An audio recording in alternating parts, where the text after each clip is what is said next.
I'll just minimize Skype and like it just means I can't see you guys, so you can stick your fingers up, do the wanker sign, whatever you need to do, and I'll just minimize Skype. Okay, how's this? Don't miss this one. This is an interview with Paul Mort, who is an expert on mindset, motivation, and marketing. And here we cover self-honesty. And there's a lot of very actionable and painfully real insights that apply to why we don't hit our fitness goals. So we hope that you get as much out of this as we did, and get ready to dig deep. The man like Yusuf, I'm feeling it, bro.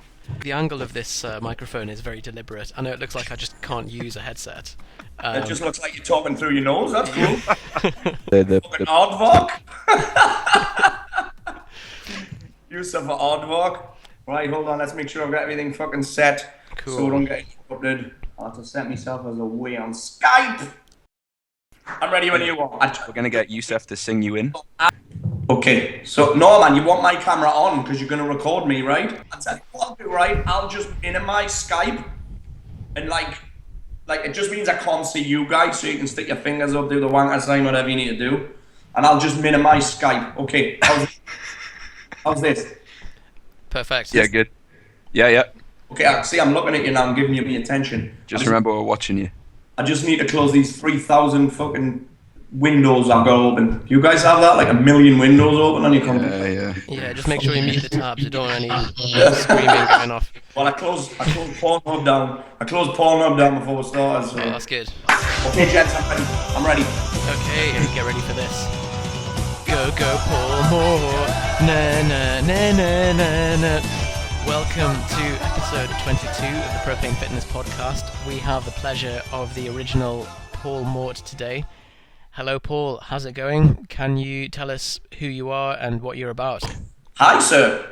Hi, I'm indeed excited. My background's kind of not very normal, as you'll come to understand on this podcast. I'm not your normal dude. So I left school with 2 GCSEs. Pretty much failed everything. Couldn't get into college to do what I wanted to do. Took a job that my dad got me in a factory. Hated every single second of it. Like every single second of it. Got fat. Super fat. I discovered women. I discovered booze. I discovered drugs and all that jazz. Got fat. Decided that I was sick of being the fat dude. Sick of being that dude that his friends would grab his tits and grab his belly and say, dude, what happened? Anyhow, got sick of that. And I discovered this guy called Bill Phillips. What's actually interesting about that part is that I'm now friends with his brother, which is bizarre. Bill Phillips came out with this program called Body for Life. Now, you guys are probably too young to remember this, but this was huge back in the day. These guys founded AAS Supplements, pretty big company, Myoplex and all that shit. And I keep looking out the window, sorry. It's that sea view keeps sucking me in, honestly. I've had to move my computer off right next to the window because it kept distracting me. Anywho, so discovered this Bill Phillips program. I lost a ton of weight. Everybody asked me how I did it. Pretty much stumbled into being a personal trainer. From then, I worked in kind of every gym going. I taught classes. This will blow your mind. I taught body pump, spinning, aqua aerobics, Pilates, box exercise, all of that stuff. I taught in classes, and I also did one-to-one personal training. Now, what this gave me a unique perspective of is kind of like, I became like a hybrid instructor, because when I did personal training, I studied with some top guys, Phil Richards, Charles Poliquin, John Berardi, Alan Cosgroves. I did internships with pretty much all of those. So I knew how to get results in a one-on-one environment, but I also knew how to work with a group. So what happened was I ended up probably being one of the first dudes that could get ridiculous results in a group that were better than what most personal trainers could get one-to-one. Because I think you have like 2 forms. You have people that can train people one-to-one and are all results in nutrition. Then you have, for want of a better word, aerobics instructors, right? One gets results, one doesn't. The problem over here is these guys have a very low income ceiling in the fact that if they want to earn decent money, they've got to work 15 hours a day. Or start employing staff, or open their own gym, which brings on a whole bunch of other stresses and heartaches that you didn't get into this industry for. Aerobics instructor is kind of the same deal. 15, I was on £11 an hour when I worked at a club called Springs. I think there's still one in North Shields or somewhere like that. But anyway, so I kind of became this hybrid instructor, and I started this outdoor boot camp. Now this was there was already boot camps around at the time, but they were like £3 and £4 a pop.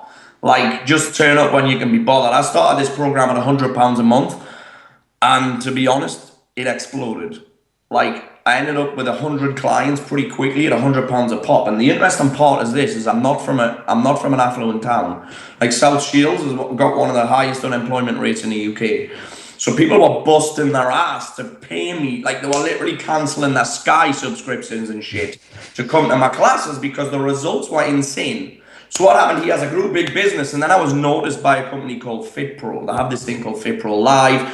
They get the best trainers in the world to come and present, but they also put me on a UK tour. I did 3 of these. Basically, I went around 12 gyms in the UK, big gyms, Fitness Firsts, the Virgin Actives, all of these clubs, Reebok Club in London. And they were basically asking me, and I told how to get one-to-one results in a group training environment. And then what happened then is I basically stumbled into coaching people.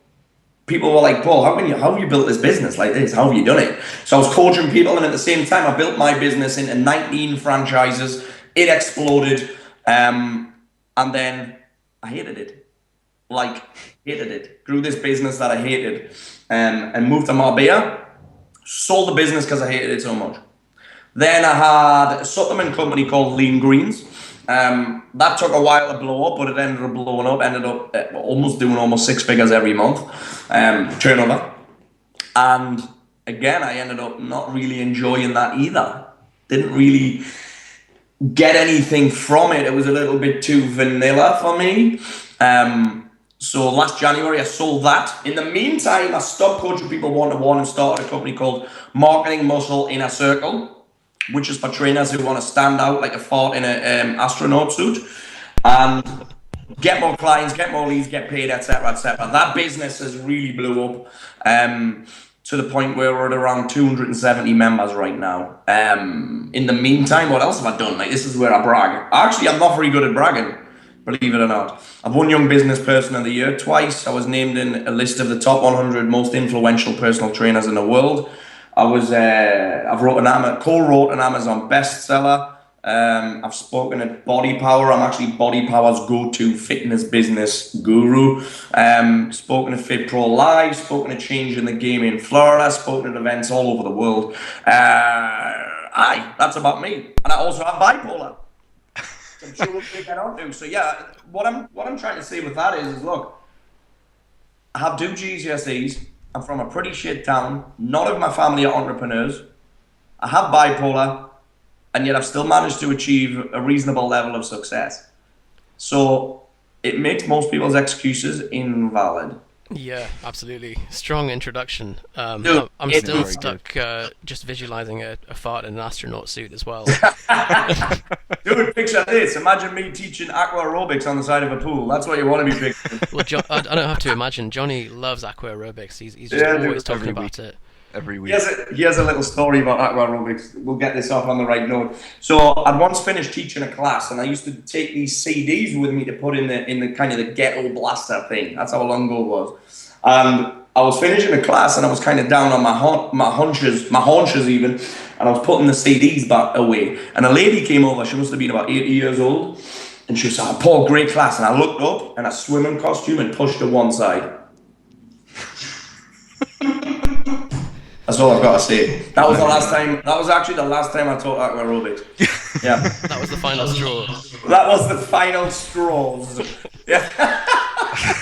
Yeah, that's all I've got to say about that. Silver straw. Great proposition, though. Yeah.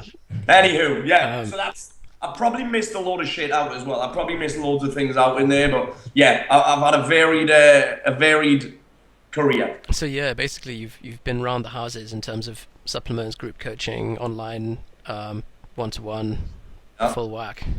Yeah, breaking a lot of things. Like, this is one of the keys for me. I'm like, people don't break enough shit.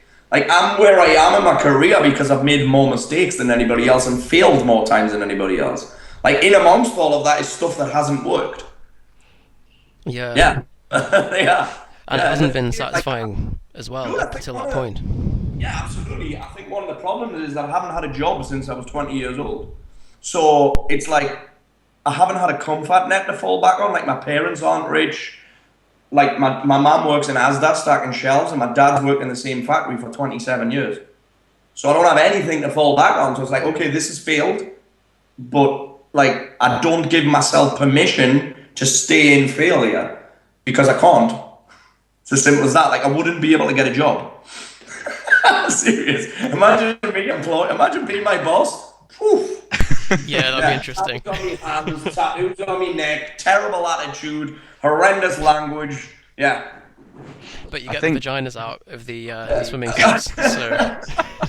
Yeah. Dude, I'm like that all the time. Can't get vaginas out. I can't get you out of my head. Well, like the way we, believe it or not, we didn't hear about Paul because of like a boot camp fascination or whatever. Like we tend to stay away from the body pump side of fitness. But we heard of Paul through your marketing business and the marketing advice you give. We were directed to you from a number of different people, and done a couple of your courses. And the thing that I think struck both of us was that the standard advice in any marketing in fitness is always centered around hack number 1, hack number 2, like do this program and everything will fall into place. Yeah. And you're always very focused on the mindset side of things, Paul. Yeah. You know, like this is the action you need to take is this. Yeah. But if you don't have the mindset sorted, then the information's irrelevant. Yeah. So that's really what we wanted to touch on. Beautiful. Dude, this is beautiful because let me just add on to that for you. For personal trainers especially, we're telling people one thing. So we're like, look, you need to hire someone. You need to do what they say. You need to learn from them, listen, and take action. Yeah. And don't look for a magic pill. Like personal trainers, like don't do Weight Watcher, don't do like don't do Juice Plus. They're all short term. They're all magic pills. The magic pill doesn't exist. Yet people in business, personal trainers are doing exactly the same with their business. They'll buy that product. That's the one product that's going to change everything. They'll sign up with that coach. That's the one coach that is going to change everything. Yet they still end up spinning their wheels on the treadmill, not really changing anything. Now, I said before, the difference between me and other people is that I've just made more mistakes. But there are people in the field who were my colleagues before who've done the same courses as me, invested the same amount of money, yet they're still doing the same shit they were 5 years ago. The difference? This. They believe their thoughts. That's one of the big differences. They believe their thoughts. And they're stuck in fear and scarcity. That's it. Yeah. And so what would you say, I mean, it's obviously a really broad topic, but you had this realization at some point that actions are the most important thing, you know, like taking action, whether or not you have bad days. And I imagine for you, a bad day is a bit different to a normal person's bad day, someone without a bipolar diagnosis. What was the first thing you tried, habits-wise, actions-wise? This is a great question, actually, and it is a broad subject. So we've always heard this shit: take massive action, take massive action. And the thing is, it's just a word. It's like change your life, change your life, change your life, change your life. And it's just words. It's easy to say something, but it's not as easy to do it. And again, the issue for me is the thing that changed things for me, Jonathan, was that I had kids. And I was no longer just wanting something based on what I wanted and nice things. I mean, I like nice things, dude. Money makes the world go round. I don't care what anyone says. This is part of the issue in fitness. People have some sort of allergy to money. And I'm like, money is a vehicle to freedom. It's that simple. Like, dude, I'm having all these problems with the house. Like, everything keeps going wrong. And I would have lost my shit. But I haven't lost my shit, number one, because I'm pretty cool on the mindset stuff, but also because I don't have to worry about money. I'm just like, okay, well, I can make some more. But the big shift for me was having kids, and I no longer, it became kind of like gun to the head. Okay, if I don't do this, my kids don't get fed. It's that simple. And what I find a lot of people doing is the people not taking action is all down to one thing, Jonathan. It's not laziness. It's not time. It's not money. It's not knowledge. It is fear. They are scared. And what are they scared of? They're not even scared of failure, right? Everyone's like, oh, I have this fear of failure. I'm like, no, you don't. You have a fear of looking like a failure. So what people are saying when they don't take action based on fear is they're saying, this random person's opinion of me is more important than what I say I want. In other words, this person's opinion is more important to me than my family. It's as simple as that. That's the easiest way to look at it. And it's just out of this. People value the current level of comfort, right? The current level of comfort more than they value what they want. So that's simple. They'd rather stay in pain than get pleasure. And this is a beautiful shift, and I love this saying. Change will never ever happen in somebody's life until the pain of staying the same becomes greater than the pain of change. Because change is painful. It's uncomfortable. It's inconvenient. Shit's never going to be convenient. Big shifts are never going to be comfortable. They usually start with telling the truth, that's why. But the change is painful. Staying the same is painful, but for most people, staying the same is more comfortable than changing, so they'll stay there. That seems like one of the kind of darker, more unspoken sides of people's success, that, you know, they're backed into a corner before they can actually make a change. And I guess from the outside, maybe it looks like it's just someone with a lot of drive, but, you know... Dude, that's beautiful. That's a beautiful point, yeah. And it's the thing is, like, most success stuff, the problem with it is it's so fluffy and it's so full of light that it keeps people comfortable. It's like, oh, well, this would be nice. Well, okay, well, it would be nice. But then when we talk about the side that you said there, the darkness part of it, that's where the pain is. That's where the fire is. But the problem is with most of the self-development stuff that nobody talks about the pain. They all talk about this fluffy stuff, the law of attraction and the getting what you want stuff, but they never talk about being stuck where you're at. So we know that you're a fan of Eckhart Tolle, Byron Katie, the Sedona method, and all three of those, from what I remember, were backed into a corner themselves before they actually made a change. You know, they hit rock bottom in some way. So do you think, I mean, you talk a lot in your podcast about having been through some pretty rough times with your bipolar. Is that something that, are you happy talking about that? Absolutely, dude. Absolutely. Why? Because nobody else does. Yeah. Here's the other piece of it. The people that do have no fucking clue what they're talking about. Why? Because they've never been through it. Like, I've seen like 30 shrinks. And I look in their eyes, I'm like, you have never been through darkness in your life. So this is why I'll speak about it so openly, because one of the things that anybody who goes through depression or pain does is isolate themselves. They'll step away, they'll not talk to anybody about it because there's such a stigma around it. And I'm like, bipolar is why I'm successful. Because the thing is, you walk through the fire, and in pain, there's always power on the other side.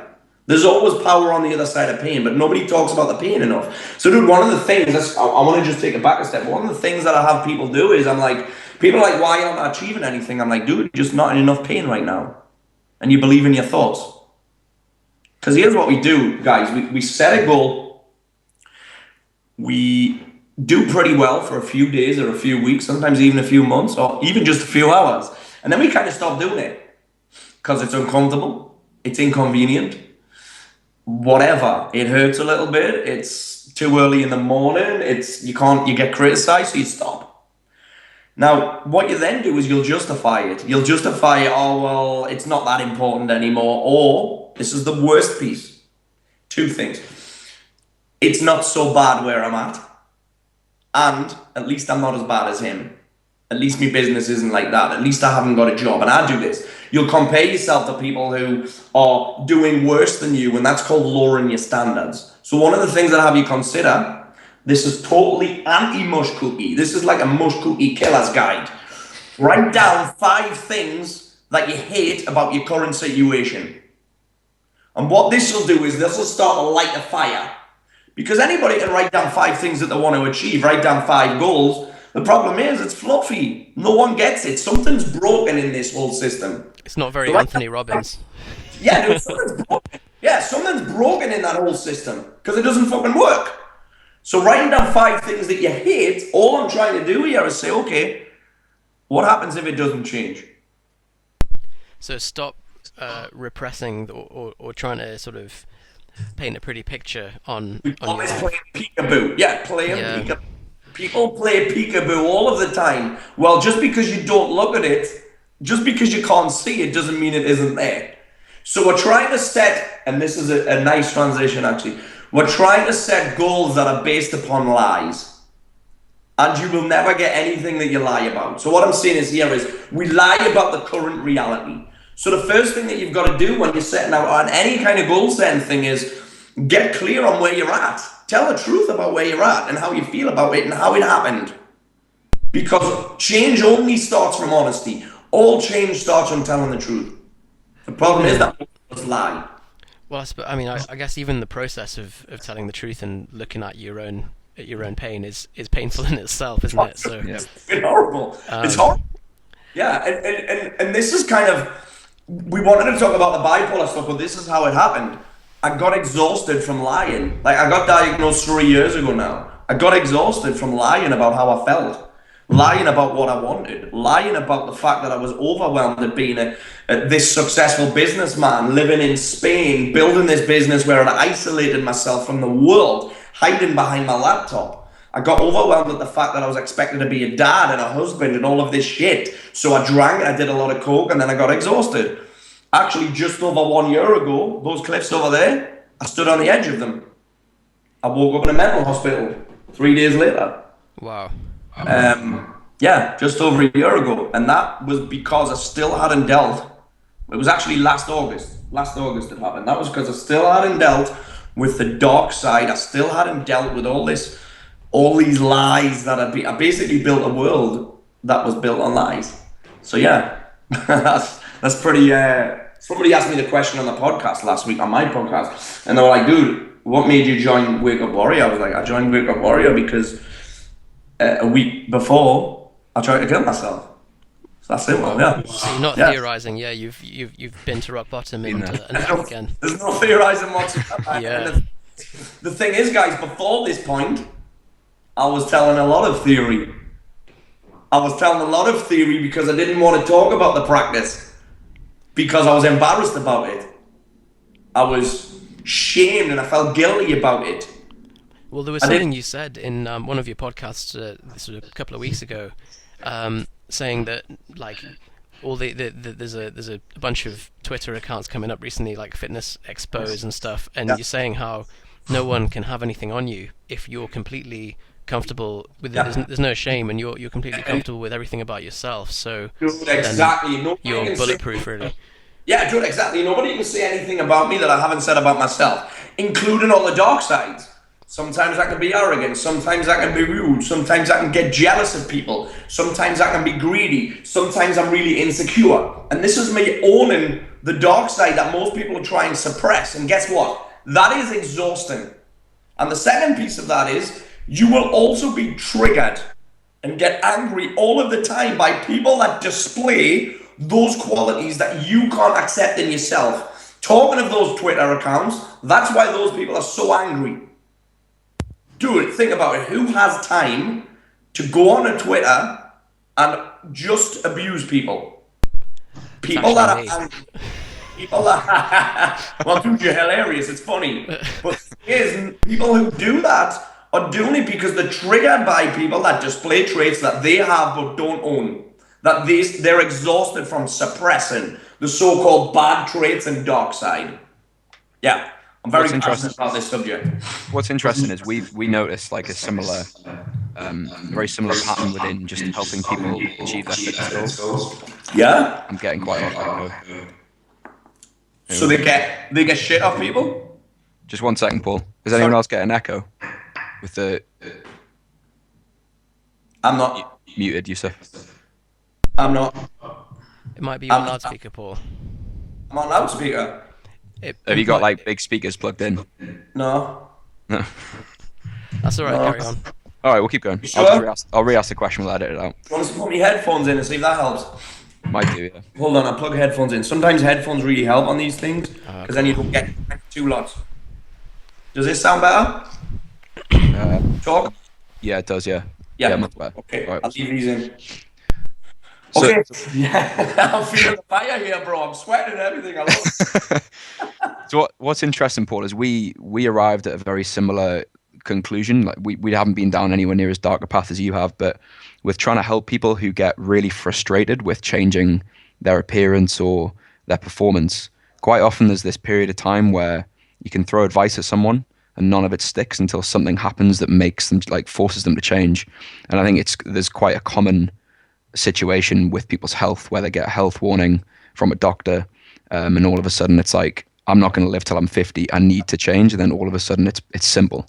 Yeah, dude, or a photo or a comment. Exactly, yeah. But there's two ways people can go here, right? There's, right, that's it, I'm going to do something about it, or fuck it. Yeah. Yeah, it's that simple. And I still go through this battle quite a lot, actually, because once you've been a fat dude, that dude's always there.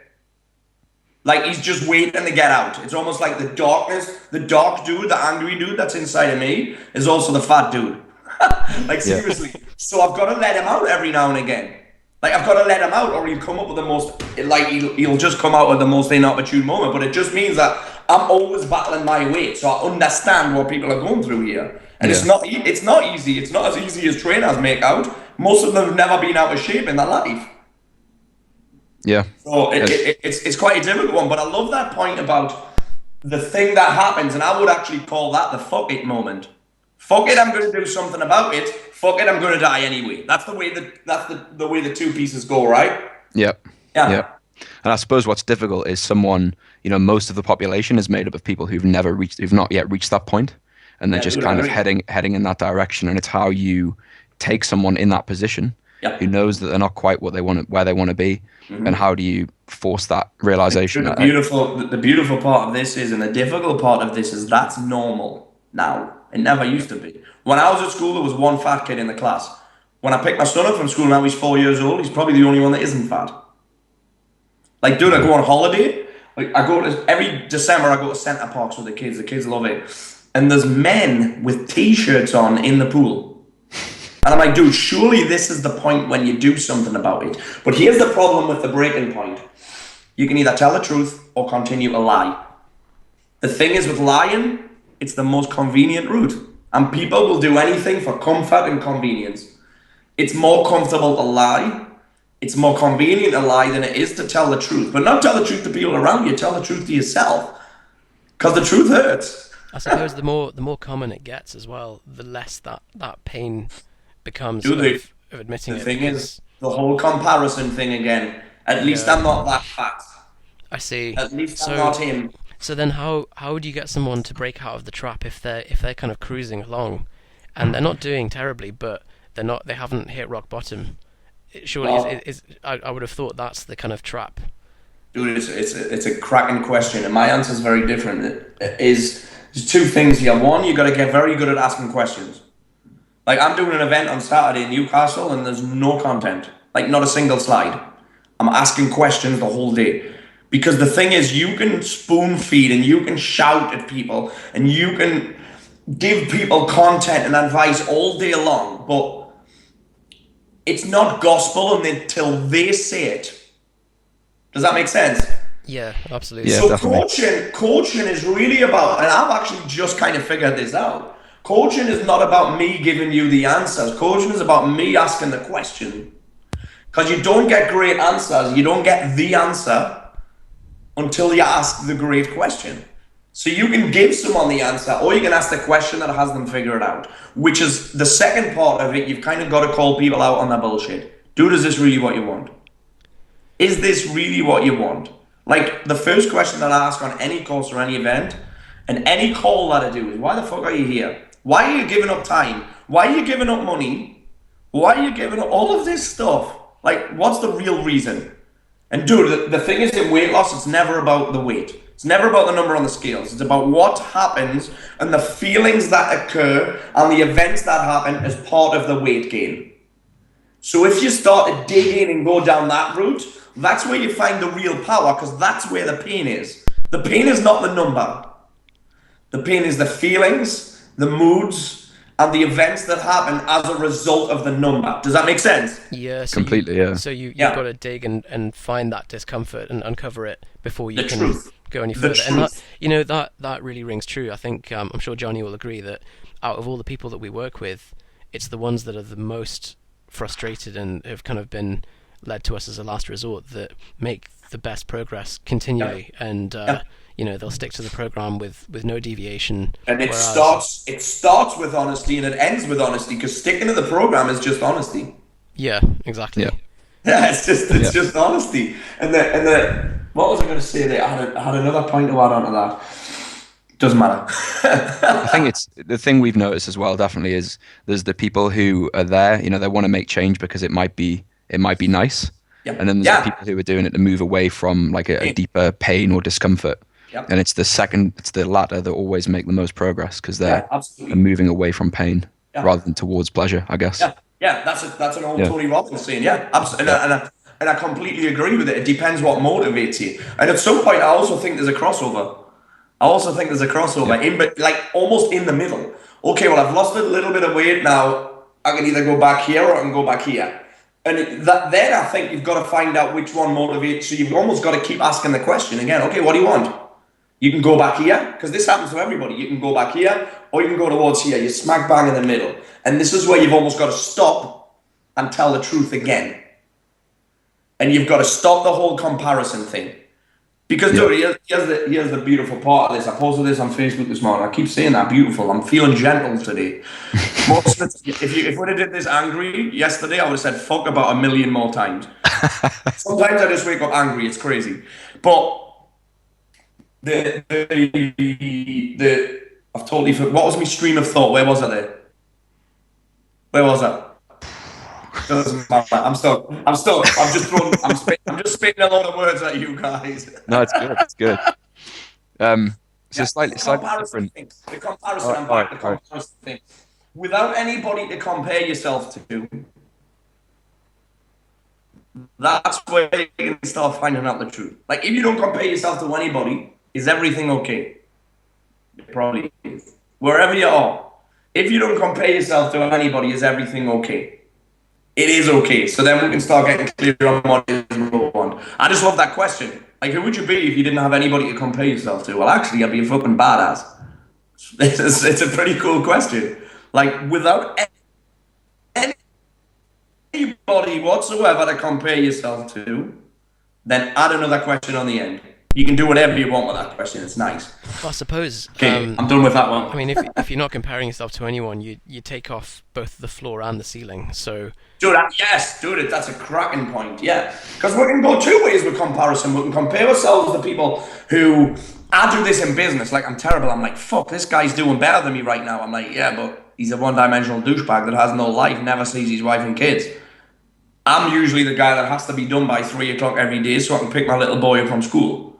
And I never work evenings.